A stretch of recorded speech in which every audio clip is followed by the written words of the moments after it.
नमस्कार दोस्तों। आज हम फिफ्थ लॉर्ड की डिफरेंट पोजीशंस पे रिजल्ट्स को डिस्कस करेंगे। फिफ्थ लॉर्ड, फिफ्थ हाउस बहुत ही इंपॉर्टेंट होता है। इससे हम बहुत सारी मेजर चीज़ें भी देखते हैं और कुछ माइनर चीज़ें भी होती हैं जो कुछ लोगों के लिए इम्पॉर्टेंट है। जब हम मेजर चीज़ों की बातें करते हैं तो यहाँ से हम अपने रोमांटिक रिलेशंस को देखते हैं, लव अफेयर्स को देखते हैं। यहाँ से हम अपने जो चिल्ड्रन हैं, जो हमारे आगे बच्चे होंगे, उनको भी हम फिफ्थ हाउस से देखते हैं। और तीसरी मेजर चीज़ जो हम यहाँ से देखते हैं वो है हमारी स्टॉक मार्केट, शेयर मार्केट और स्पेकुलेशन। यहाँ से हम एजुकेशन को भी जज करते हैं कि हमारी हायर एजुकेशन कैसी रहेगी। अब हायर एजुकेशन का मतलब हर जगह के हिसाब से बदल जाता है। कुछ एस्ट्रोलॉजर जो हैं वो इसको यूज़ करते हैं हायर एजुकेशन यानी कि कॉलेज के लिए, यानी कि आपकी जो बैचलर डिग्री है वो कैसी होगी, किस फील्ड में होगी। कुछ लोग जो हैं इसको हायर एजुकेशन यानी कि 12th तक के लिए यूज़ करते हैं, 10th 11th 12th के लिए, और हायर एजुकेशन 9th हाउस से देखते हैं। तो ये थोड़ा सा इसमें चेंजेस आ जाते हैं, पर ये हमारी मेजर चीज़ें हैं जो हम अपने फिफ्थ हाउस से देखते हैं। अब जब हम माइनर चीज़ों पे आ जाते हैं तो यहाँ पे बड़ी ही न्यूआंस चीज़ें आ जाती है जो कुछ लोगों के लिए शायद इम्पोर्टेंट हो। यहाँ से हम अपनी इष्ट सिद्धि देखते हैं। हम देखते हैं कि हमें मंत्र सिद्धि होगी कि नहीं होगी, हमारे इष्ट देव कौन होंगे। यहाँ से हम ये भी देखते हैं कि हमारे पास्ट लाइफ के कर्म कैसे रहे होंगे। एक जनरल इंटेलिजेंस भी इस हाउस से देखी जा सकती है और एक इंसान की क्रिएटिव नेचर कैसी है वो भी देखा जा सकता है। जो लोग क्रिएटिव फील्ड में जैसे कि म्यूजिक इंडस्ट्री में, आर्ट्स इंडस्ट्री में अपना करियर बनाना चाहते हैं, उन लोगों के लिए हाउस और भी ज़्यादा इंपॉर्टेंट हो जाता है। अब क्वेश्चन ये आ जाता है कि फिफ्थ लॉर्ड डिफरेंट हाउसेज में हमें कैसा रिजल्ट देगा। यहाँ पे हमें डिफरेंट हाउसेज में उसकी पोजीशन भी देखनी होगी, साथ में हमें ये भी देखना होगा कि लॉर्ड आपका कौन सा है।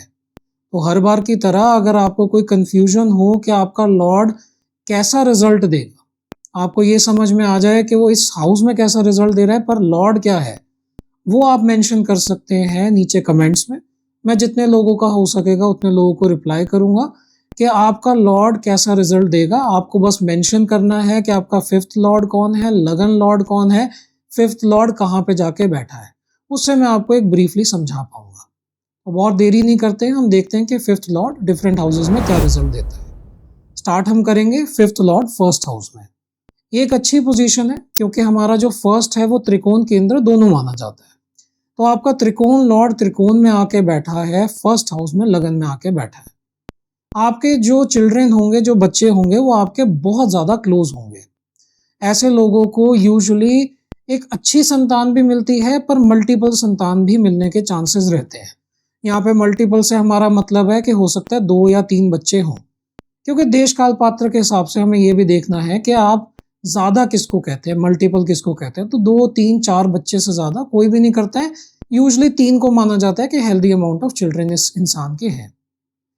ऐसा इंसान जो होगा उसके लिए एजुकेशन फील्ड में काम करना बहुत आसान होगा, और अगर वो काम नहीं भी करता है तो उनके लिए पढ़ाना बहुत आसान होगा। यानी कि अगर वो अपने यंगर सिबलिंग या किसी को पढ़ाते हैं या ट्यूशन क्लासेस लेते हैं तो ऐसे लोग जो हैं बहुत ज़्यादा फील करेंगे कि हाँ मैं बहुत अच्छे से पढ़ा पाता हूँ। जो उनके स्टूडेंट होंगे वो भी फील करेंगे कि हाँ हमें जो सर हैं वो बहुत अच्छे से पढ़ा रहे हैं। तो आपका फिफ्थ लॉर्ड फर्स्ट हाउस में ओवरऑल आपको अच्छे रिजल्ट देता है। ये एक अच्छी पोजीशन स्टॉक मार्केट के लिए भी है, स्पेकुलेशन के लिए भी है, पर बेस्ट पोजीशन नहीं है। बेस्ट पोजीशन हम आगे डिस्कस करेंगे कि हमारे लिए बेस्ट पोजीशन कौन सी रहेगी। इसमें एक डिसएडवांटेज भी है जिसका आप लोगों को ख्याल रखना है कि ऐसी पोजीशन में हो सकता है एक इंसान के मल्टीपल रोमांटिक पार्टनर रहे। तो थोड़ा सा आपको कॉशियस रहना है कि आप मल्टीपल पार्टनर्स के साथ इन्वॉल्व ना हो। खास करके अगर आप एक इंसान के साथ कमिटेड हैं तो कमिटेड रहें, आप मल्टीपल रिलेशनशिप ना रखें। अगली पोजीशन है दोस्तों फिफ्थ लॉर्ड सेकंड हाउस में। ये पिछली पोजीशन से बेटर है अगर आप स्पेसिफिकली स्टॉक मार्केट के लिए देख रहे हैं। अगर आप स्टॉक मार्केट में गेन्स चाहते हैं तो ये फर्स्ट हाउस के कंपैरिजन में बेटर है, मगर बेस्ट पोजीशन ये अभी भी नहीं है, वो हम आगे अभी डिस्कस करेंगे। अगर आपका फिफ्थ लॉर्ड सेकंड हाउस में है, ऐसे केस में आपकी अर्निंग होने के चांसेस रहते हैं, चाहे वो आपके चिल्ड्रन हो, चाहे वो स्पेकुलेशन हो। यहाँ से आपका जो कैश इनफ्लो है वो रहेगा। ये ओवरऑल अच्छा है कि अगर आपका फिफ्थ लॉर्ड सेकंड में है तो आपके जो चिल्ड्रन भी होंगे वो आपको गेन तो दे रहे हैं पर आपको हैप्पीनेस भी दे रहे हैं, आपके सुख के लिए अच्छे हैं। और यहाँ पे अच्छी बात यह है कि वो भी आपसे सुखी हैं, आप भी उनसे सुखी हैं। तो दोनों तरफ ही एक अच्छा रिलेशन बना रहता है। अगर कोई इंसान टीचिंग में जाना चाहता है, कोई कोचिंग क्लासेस लेता है, कोई इंसान अगर कोचिंग इंस्टीट्यूट खोलता है, अगर कोई भी काम आप एजुकेशन रिलेटेड करते हैं या फिर कंसल्टेशन रिलेटेड भी करते हैं तो ये हाउस अच्छा है। अगर आपका फिफ्थ लॉर्ड सेकंड हाउस में आता है वो इन सारी चीज़ों को बूस्ट करता है, इन सारी चीज़ों के लिए अच्छा है। अगली पोजीशन है दोस्तों फिफ्थ लॉर्ड थर्ड हाउस में। ये बहुत ज़्यादा अच्छी पोजीशन नहीं है। ये एक ऐसा कॉम्बिनेशन है जिसमें चांसेस हो सकते हैं कि आपका एक लॉन्ग डिस्टेंस रिलेशनशिप रहे। यानी कि आपके जो पार्टनर होंगे, जो आपके रोमांटिक पार्टनर है, जिनके साथ आपका रिलेशनशिप है, वो हो सकता है दूसरे स्टेट में हो। ये भी चांसेस हो सकते हैं कि वो आपके ही स्टेट में है पर दूसरे नेबरहुड में रहते हो, थोड़ी सी दूरी पे रहते हो। तो काफ़ी ज़्यादा चांसेस बना देता है कि आप बहुत ज़्यादा कम्युनिकेट करेंगे टेलीफोन के थ्रू, आप काफ़ी ज़्यादा कम्युनिकेट करेंगे सोशल मीडिया के थ्रू। ये एक ऐसा कॉम्बिनेशन है जिसमें आपके मल्टीपल चिल्ड्रन होंगे।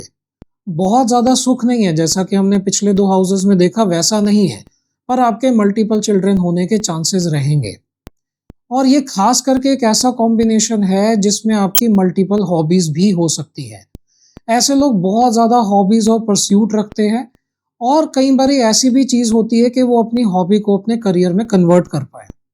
खास करके अगर हम यहाँ पे देखें तो अगर हमारा कोई क्रिएटिव करियर है, जिसके अंदर थर्ड हाउस की इन्वॉल्वमेंट रहे, जैसे कि आपका सोशल मीडिया हो गया, आपका राइटिंग हो गया, ऐसा अगर कोई करियर है जिसमें आप फ़िक्शन नॉवेल्स लिख रहे हैं, तो उसके लिए ये बहुत ही अच्छा कॉम्बिनेशन है। अगली पोज़ीशन है दोस्तों फिफ्थ लॉर्ड फोर्थ हाउस में। वैसे कहने को तो ये एक अच्छी पोज़ीशन है, एक टाइप का राजयोग है, जिसमें आपका फिफ्थ लॉर्ड जो है, जो त्रिकोण लॉर्ड है, वो केंद्र में जाके बैठ गया। मगर ऐसी सिचुएशन में कई बारी प्रोजेनी होने में, आगे चाइल्ड बर्थ होने में दिक्कत रहती है। जिन लोगों का चाइल्ड बर्थ हो भी जाता है, जब इस लॉर्ड की दशा आएगी या अंतरदशा आएगी तो सेपरेशन के चांसेस रहेंगे। अब ये सेपरेशन ज़रूरी नहीं है कि बहुत बुरी हो सकता है जो आपका बेटा है या बेटी है वो दूसरे कंट्री में जाके रहे, हो सकता है वो अपनी एजुकेशन दूसरे कंट्री में परस्यू करे, तो उनके लिए वो अच्छी चीज़ हो सकती है, हो सकता है उनके लिए उतनी बुरी चीज़ वो ना हो। हाँ, वो आपसे ज़रूर डिस्टेंस क्रिएट कर देती है, आपके साथ ज़रूर प्रॉब्लम कर देती है। ये एक ऐसा कॉम्बिनेशन भी है जिसके अंदर एक इंसान जो वो करना चाहता है वो करता है। जिसको हम अपनी मर्ज़ी का मालिक कहेंगे, वो अपनी ही ज़िद में रहता है, जो उसका मन करता है कि हाँ, मैं यही परस्यू करना चाहता हूँ, यही मेरा करियर है, यही मेरी हॉबी है, इसी चीज़ को मैं पढ़ना चाहता हूँ, वो उसी हिसाब से करता है। इसका इम्पैक्ट हम एजुकेशन और करियर पे बहुत ज़्यादा देखते हैं कि वो इंसान जो पढ़ाई करना चाहता है, वो अपने पेरेंट्स से ज़्यादा खुद डिसाइड करना पसंद करता है। अगली पोज़ीशन है दोस्तों फिफ्थ लॉर्ड फिफ्थ हाउस में। एक अच्छी पोज़ीशन है। आपके बहुत ज़्यादा इसमें चांसेस होते हैं कि आप अच्छी पढ़ाई करेंगे, पढ़ाई में आप नेचुरली अच्छे भी होंगे, काफ़ी हायर एजुकेशन भी लेंगे और उससे अपना करियर भी बना सकते हैं। एक पोज़ीशन बहुत अच्छी हम काउंट करेंगे अगर हम प्रोजेनी भी देख रहे हैं। यानी कि आपका आगे चिल्ड्रन जो होंगे वो अच्छे होंगे, क्वालिटी ऑफ चिल्ड्रन भी अच्छी है और क्वांटिटी ऑफ चिल्ड्रन भी आपके मन अनुसार है। कोई इंसान अगर 2 बच्चे करना चाहता है तो उसके ईज़िली 2 बच्चे हो जाएँगे, कोई प्रॉब्लम नहीं होंगे, कोई 3 करना चाहता है तो उनके 3 भी हो जाएँगे। यहाँ पे हमें लॉर्ड ज़रूर देखना होगा, अगर सैटर्न लॉर्ड है तो थोड़ा डिले ज़रूर हो सकता है, पर प्रॉब्लम नहीं आएगी। जुपिटर लॉर्ड है तो बहुत ही अच्छी बात है, फिर कोई दिक्कत नहीं आएगी। ये एक ऐसी पोजीशन भी है जहाँ पे आप क्लासिकल नॉलेज में इंटरेस्टेड रहेंगे। क्लासिकल नॉलेज किसी भी टाइप की हो सकती है, हो सकता है आप पोएट्री में या फिर किसी और चीज़ में पुरानी बुक्स को पढ़ना पसंद करें। और यहाँ पे ऐसी नॉलेज भी हो सकती है जो हमारे वेद, पुराण है, आप इस टाइप की नॉलेज लेने में इंटरेस्टेड हो। मगर ओवरऑल आप बहुत ही वेल रेड होंगे, वेल एजुकेटेड होंगे, बहुत ज़्यादा क्रिएटिव होंगे और आपके पास मल्टीपल यहाँ पे करियर ऑप्शन ओपन हो जाएगी, जैसे कि आप कंसल्टेंसी में भी जा सकते हैं, आप एजुकेशन में भी जा सकते हैं, मिनिस्ट्री से रिलेटेड भी कुछ काम कर सकते हैं। तो यहाँ पे हमारी अच्छी ऑप्शंस ओपन हो जाती है जब हम करियर के पॉइंट ऑफ व्यू से देखते हैं तब। अगली पोजीशन है दोस्तों फिफ्थ लॉर्ड सिक्स्थ हाउस में।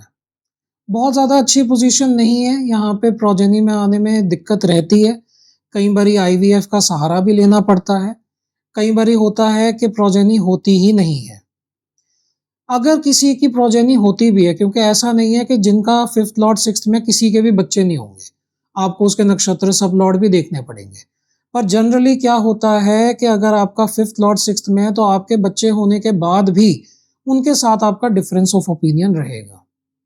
अगर हम दूसरे पॉइंट ऑफ व्यू से देखते हैं तो ये स्पेकुलेशन के लिए ठीक पोजीशन है। बस आपको ध्यान ये रखना है कि आप लोन के चक्कर में ना पड़े, कभी भी बोरोड मनी पे फ्यूचर्स एंड ऑप्शन में ट्रेडिंग ना करें, उसके लिए पोजीशन अच्छी नहीं है बिल्कुल भी। और अगर हम रोमांटिक रिलेशंस की बात करें तो उसके लिए भी ये पोजीशन ठीक है, मगर ऐसे रिलेशनशिप यूजुअली मैरिज में कन्वर्ट नहीं होते हैं। यानी कि आपके रोमांटिक रिलेशन ज़रूर होंगे, वो रिलेशन ठीक-ठाक भी चलेंगे, पर मैरिज में कन्वर्ट होने के चांसेस काफ़ी कम रहते हैं अगर आपका फिफ्थ लॉर्ड सिक्स्थ हाउस में आके बैठा है तो। अगली पोजीशन है दोस्तों फिफ्थ लॉर्ड सेवेंथ हाउस में। इसका बिल्कुल ऑपोजिट रिजल्ट है जो अभी हमने डिस्कस करा था। इसके अंदर जो आपकी लव मैरिज है उसके चांसेस बहुत ज़्यादा हाई हो जाते हैं। यानी कि आप जिनसे शादी करेंगे या तो आप उनको शादी से पहले ही जानते होंगे, आपका एक डेटिंग फेज रहा होगा, या फिर जिनके साथ आपका लॉन्ग टर्म रिलेशनशिप रहा है आप उनसे ही शादी करेंगे। यहाँ पे भी लॉर्ड की इंपॉर्टेंस बहुत ज़्यादा है, पर ये एक जेनरिक रिजल्ट है जो बहुत ज़्यादा कुंडलीज में प्रेजेंट होता है। अगर आपका फिफ्थ लॉर्ड सेवेंथ हाउस में है तो आप कोई ट्रेडिंग से रिलेटेड बिजनेस भी कर सकते हैं। यानी कि आप खुद का ब्रोकरेज का बिजनेस या फिर किसी भी टाइप का शेयर मार्केट का इन्वेस्टमेंट फर्म भी चला सकते हैं। ये एक अच्छी पोजीशन है ओवरऑल, क्योंकि आपका त्रिकोण लॉर्ड केंद्र में आके बैठ गया है, राजयोग बना रहा है, आपको पॉजिटिव रिजल्ट देगा ओवरऑल। अगर हम देखें कि चिल्ड्रन के पॉइंट ऑफ व्यू से तो यहाँ पे भी चिल्ड्रन होने के चांसेस बहुत ज़्यादा है। हाँ, बस ये है कि आपके जो चिल्ड्रन होंगे वो आपके पार्टनर के ज़्यादा क्लोज होंगे। अगर आप एक फीमेल हैं तो आपके बच्चे आपके हस्बैंड के ज़्यादा क्लोज होंगे। अगर आप एक मेल है तो आपके जो बच्चे होंगे, चिल्ड्रन होंगे, वो आपके वाइफ के ज़्यादा क्लोज होंगे। और ये भी चांसेस रहते हैं कि वो फॉरेन लैंड में जाएंगे, मगर वो आपसे फिर भी इन टच रहेंगे। ये उतनी बुरी पोजीशन नहीं है जो हमने फिफ्थ लॉर्ड फोर्थ हाउस में देखी थी। कंपैरेटिवली अच्छी पोजीशन है, और ओवरऑल अगर हम रिजल्ट देखेंगे तो हमें अच्छे रिजल्ट मिल रहे हैं फिफ्थ हाउस के सेवेंथ। अगली पोजीशन है दोस्तों फिफ्थ लॉर्ड एट्थ हाउस में। ये एक अच्छी पोजीशन है ओवरऑल। वैसे ज़्यादातर हम देखते हैं कि कोई भी लॉर्ड अगर एट्थ में जा रहा है तो प्रॉब्लम्स कॉज करता है, मगर यहाँ पे इसको मैं ओवरऑल अच्छा कहूँगा, थोड़ी बहुत प्रॉब्लम ज़रूर कॉज कर सकता है। अगर आपका फिफ्थ लॉर्ड एट्थ हाउस में है तो सबसे पहली बात तो चिल्ड्रन होने में थोड़ी डिफिकल्टी आ सकती है, पर आईवीएफ के थ्रू या थोड़ी एफर्ट्स के बाद चिल्ड्रन होने के चांसेस रहेंगे। नंबर ऑफ चिल्ड्रन हो सकता है बहुत ज़्यादा ना हो, एक या दो ही चिल्ड्रन हो। मगर यहाँ पे अच्छा क्यों है? क्योंकि यहाँ पे हमारी स्टॉक मार्केट से, स्पेकुलेशन से काफ़ी अच्छा गेन रहने के चांसेस है। यहाँ पे हमें देखना होगा कि कॉम्बिनेशन क्या बना रहा है, फिफ्थ लॉर्ड बैठा कहाँ पे है, क्या 5-8-11 का कॉम्बिनेशन बन रहा है या 5-8-12 का। अगर 5-8-11 का बन रहा है तो ये हाईली ऑस्पिशियस है और बहुत ज़्यादा सडन गेन आपको दिलवा सकता है। अगर 5-8-12 का बन रहा है तो हमें थोड़ा कॉशियस होना पड़ेगा। यहाँ पे अगर हम रोमांटिक रिलेशन देखेंगे तो वो भी बहुत अच्छे होंगे। आपके जो पार्टनर हैं वो आपके काफ़ी क्लोज होंगे, काफ़ी इंटीमेट होंगे, और ये काफ़ी अच्छा योग है हायर स्टडीज़ के लिए, ऑकल्ट स्टडीज़ के लिए भी। जब हम हायर स्टडीज़ में देखते हैं तो ये आपको रिसर्च में ले जा सकता है, पीएचडी में ले जा सकता है, बहुत ही डीप स्टडी में ले जा सकता है। जब हम ऑकल्ट स्टडीज़ में देखते हैं तो ये one of the best combination है जो हमारा मंत्र सिद्धि के लिए होता है, या फिर आपके एक डेली उपासना के लिए भी हम देखें या स्टडीज़ के लिए भी देखें, एस्ट्रोलॉजी ऑकल्ट स्टडीज़ में, तो ये बहुत अच्छा कॉम्बिनेशन है। तो इसलिए ओवरऑल अगर हम देखेंगे तो ये वन ऑफ द एक्सेप्शन है जिसमें हमारा फिफ्थ लॉर्ड जो है एट्थ हाउस में जाके बैठ रहा है, फिर भी हमें अच्छे रिजल्ट मिल रहे हैं। नेक्स्ट पोजीशन है दोस्तों फिफ्थ लॉर्ड नाइन्थ हाउस में। ऐसी पोजीशन में इंसान पूरी जिंदगी कुछ ना कुछ पढ़ता रहता है। ये एजुकेशन ज़रूरी नहीं है कि आप डिग्री के लिए करें, मगर हो सकता है कि आप किसी सर्टिफिकेशन के लिए कर रहे हो सकता है आप कोई छोटा मोटा कोर्स कर रहे हो सकता है कि आप कोई कोर्स भी नहीं कर रहे, सर्टिफिकेशन भी नहीं है, मगर आपको बस सीखना पसंद है।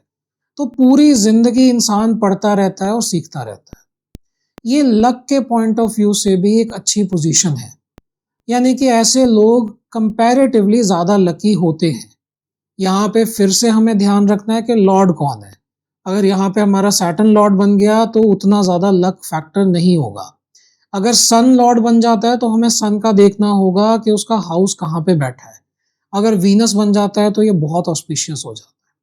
मगर जनरली लक के चांसेस काफ़ी ज़्यादा बढ़ जाते हैं और ऐसे लोग हो सकता है ट्रैवलिंग भी करें अपनी एजुकेशन से रिलेटेड, और जो लोग रिलीजियस ट्रैवलिंग करते हैं यानी कि मंदिर जाना पसंद करते हैं, जो भी उनकी रिलीजियस साइट है वहाँ पे जाना पसंद करते हैं, उसके लिए भी ये बहुत अच्छी पोजीशन है अगर आपका फिफ्थ लॉर्ड 9th हाउस में जाके बैठा है। अगली पोजीशन है दोस्तों फिफ्थ लॉर्ड 10th हाउस में। ये भी एक राजयोग है और एक अच्छा राजयोग है। ऐसी सिचुएशन में हो सकता है कि जो आपने अपनी हायर एजुकेशन करी हो उससे रिलेटेड ही आप कोई अपना प्रोफेशन ले, यानी कि आपने अगर 11th-12th में मेडिकल फील्ड अपनी जो है उसके अंदर पढ़ाई करी है तो चांसेस बहुत ज़्यादा हो जाते हैं कि आप उसी में करियर बनाएंगे, आप मेडिकल फील्ड में ही आगे जाएंगे। अगर आपने कंप्यूटर्स लिया होगा तो आप कंप्यूटर में ही आगे अपना करियर बनाएंगे। ये एक ऐसी पोजीशन भी है जिसमें आप एजुकेशन से भी अपना पैसा कमा सकते हैं, एजुकेशन रिलेटेड वर्क के अंदर भी आप अपना करियर बना सकते हैं।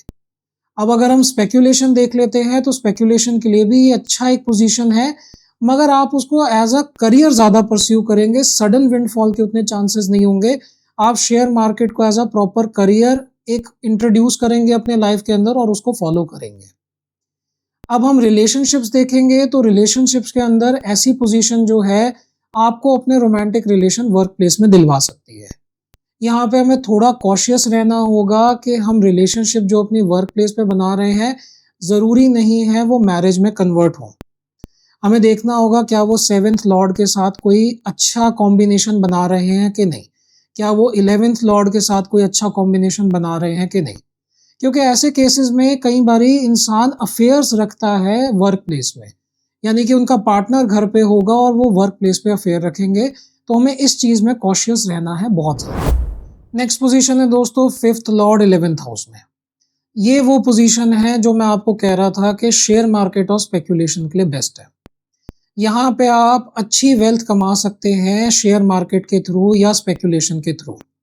ये स्पेक्यूलेशन आपकी फ्यूचर एंड ऑप्शंस में भी हो सकती है, पर जनरल इन्वेस्टमेंट भी हो सकती है। ये एक ओवरऑल अच्छी पोजीशन है जिसमें आपको अपने बच्चों से भी गेन रहेगा। ये एक ऐसी पोजीशन है जिसमें आपने जो पढ़ाई करी होगी उससे भी आप वेल्थ कमाएंगे ज़रूर, यानी कि आपको उससे किसी ना किसी वे में गेन होगा। हो सकता है आप उसको एज अ प्रोफेशन परस्यू कर रहे हैं, हो सकता है आप उसको एज अ हॉबी परस्यू कर रहे हैं, पर वो आपको फाइनेंशियल गेन देके ज़रूर जाएगी। ये रिलेशनशिप के लिए भी एक अच्छी पोजीशन है जिसमें आपके रिलेशनशिप जो होंगे काफ़ी लंबे चलेंगे, काफ़ी सैटिस्फाइंग होंगे। मगर यहाँ पे भी ज़रूरी नहीं है कि वो मैरिज में कन्वर्ट हो, तो हमें इस चीज़ के लिए थोड़ा कॉशियस रहना है। मगर overall one of the best position है अगर आप मार्केट्स में इन्वेस्ट करते हैं तो फिफ्थ लॉर्ड 11th हाउस में one of the best position. Last position है दोस्तों फिफ्थ लॉर्ड 12th हाउस में। एक ऐसी पोजीशन है जिसमें आप जो हायर स्टडीज में करेंगे चांसेस बनते हैं कि आप वो परस्यू नहीं करेंगे। आप अपनी हायर स्टडीज जो आपने करी होगी उससे डिफरेंट अपना करियर बनाएंगे। इसमें एक चांस और बन जाते हैं कि आप बाहर जाएंगे अपनी पढ़ाई करने के लिए, मगर इसमें 9th हाउस की इन्वॉल्वमेंट भी बहुत ज़रूरी है, यानी कि कॉम्बिनेशन 5, 9, 12 का बनना चाहिए। मगर ये काफ़ी चांसेस ऑलरेडी आपके बढ़ा देता है क्योंकि आपका फिफ्थ लॉर्ड 12th में बैठा है, तो 2 हाउसेस तो ऑलरेडी कवर हो गए हैं, आपकी एजुकेशन फॉरेन लैंड में हो सकती है। इसके अलावा आपके रिलेशनशिप्स बहुत अच्छे नहीं होंगे, या तो आपके रिलेशनशिप ऐसे किसी इंसान से होंगे जो फॉरेन लैंड में पैदा हुए हैं, और फॉरेन लैंड का मतलब है फॉरेन कंट्री या बहुत ज़्यादा दूर की स्टेट। इसमें हम ये नहीं कहेंगे कि कोई इंसान दिल्ली का है, उसका रिलेशनशिप किसी इंसान के साथ है जो हरियाणा में है। इसमें रिलेशनशिप जो होंगे वो दिल्ली के जो होंगे वो साउथ इंडिया में तमिलनाडु के इंसान के साथ रिलेशनशिप हो सकते हैं, नहीं तो फॉरेन लैंड में होंगे। अगर ये कंडीशन सेटिस्फाई नहीं हो रही है तो आप जिससे प्यार करते हैं, जो आपके रिलेशनशिप है, उसमें सेपरेशन आने के बहुत ज़्यादा चांसेस होंगे। ये एक बहुत बुरी पोजीशन है अगर आपका स्पेकुलेशन या स्टॉक मार्केट में आप इन्वेस्ट कर रहे हैं। मैं आपको रेकमेंड करूंगा या तो इन्वेस्ट ना करें या बहुत ही अनयूजुअल एसेट में करें, यानी कि आप तेल में इन्वेस्ट कर सकते हैं, आप क्रिप्टो करेंसी टाइप चीज़ों में जा सकते हैं। बहुत अनयूजुअल चीज़ों में इन्वेस्ट करेंगे तो बेनिफिट होने के चांसेस हैं, नहीं तो यहाँ पे बेनिफिट के चांसेस नहीं है, आपको इन्वेस्ट नहीं करना चाहिए। और लास्ट में अगर हम चिल्ड्रन देखते हैं तो ऐसे लोगों के बच्चे हो सकते हैं, मगर बच्चे कम होंगे और जो होंगे भी वो उनसे दूर रहेंगे, यानी कि जो आपके चिल्ड्रन होंगे, आपकी जो आगे संतान होगी, वो मोस्ट प्रोबेबली फॉरेन लैंड में रहेगी, नहीं तो आपसे सेपरेट होके रहेगी और डिफरेंस ऑफ ओपिनियन भी रखेगी। तो दोस्तों ये हमने सारी पोजीशन देखी कि फिफ्थ लॉर्ड डिफरेंट हाउसेस में हमें क्या रिजल्ट देता है। फिफ्थ लॉर्ड ओवरऑल मैं आपके लिए साइड पे मेंशन कर दूंगा किस हाउस में बुरा है और किस हाउस में अच्छा है। अब आपको डिटेल में जानने के लिए देखना पड़ेगा वीडियो में कि आप कौन सा एस्पेक्ट समझना चाह रहे हैं। मैं आपको सिर्फ एक ओवरऑल व्यू दे रहा हूँ कि कहाँ पे अच्छा है कहाँ पे बुरा है। पर हो सकता है किसी पोजीशन पे वो बच्चों के लिए अच्छा हो मगर स्टॉक मार्केट के लिए बुरा हो। उसके लिए आपको इंडिविजुअल जो चैप्टर्स बने हुए हैं वो देखने पड़ेंगे। तो आपके लिए एक ओवरऑल समझना इजी हो जाता है, ओवरऑल ये देखना इजी हो जाता है कि आपके चार्ट में क्या इंडिकेट हो रहा है। आपको ये समझना इजी हो जाता है कि आपको इन्वेस्टमेंट करनी चाहिए या नहीं करनी चाहिए, क्योंकि कुछ चार्ट इनहेरेंटली अच्छे होते हैं स्टॉक मार्केट में और कुछ नहीं होते हैं। आपको पहले ही पता चल जाएगा कि आपके चिल्ड्रन में डिफिकल्टी आने के चांसेस हैं या नहीं। बस इसमें एक आपको नुआंस याद रखना है कि आपका प्लैनेट इंपॉर्टेंट है, लॉर्ड कौन है, और ये बहुत इंपॉर्टेंट है कि उसके नक्षत्र क्या है। अगर ये डिटेल आप प्रोवाइड कर सकते हैं कमेंट्स में तो मैं आपको और डिटेल में आपके हॉरोस्कोप के लिए बता पाऊंगा। और अगर आप और भी ज़्यादा डिटेल में अपना हॉरोस्कोप समझना चाहते हैं तो आप हमारे रेडिट ग्रुप पे जा सकते हैं। वहाँ पे जाके आप अपना डिटेल पोस्ट कर सकते हैं, मुझे टैग कर सकते हैं, मैं आपको फ्री में वहाँ पे रीडिंग भी प्रोवाइड करूँगा। इस वीडियो के लिए इतने ही दोस्तों, धन्यवाद। अगर आपको हमारा वीडियो पसंद आया तो आप वीडियो को लाइक कर सकते हैं, चैनल को सब्सक्राइब कर सकते हैं और हमें डिफरेंट सोशल मीडिया प्लेटफॉर्म पे फॉलो भी कर सकते हैं।